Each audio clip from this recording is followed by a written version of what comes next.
Umabot sa 4,000 persons deprived of liberty PDL ang pinalaya sa mga piitan sa buong bansa na hawak po ng Bureau of Jail Management and Penology BJMP ngayong Disyembre. Ayon kay Jail Superintendent J. Rex Bustinera, tagapagsalita ng Bureau of Jail Management and Penology BJMP, iyan ay dahil natapos na po yung pagdinig sa kanilang mga kaso o di kaya dahil sa good conduct time allowance.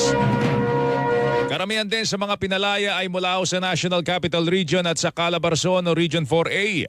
Kayong holiday season, tiniyak ni Bustinera, may mga programang BJMP para sa mga PDL. So nagdaang Pasko at ngayong darating na bagong taon, of course may mga special consideration ng mga jails natin at the discretion ng mga warden. Una yung extension ng visiting hours kasi maraming umuwi ng probinsya at maraming dumadalaw din para ma-accommodate ang lahat.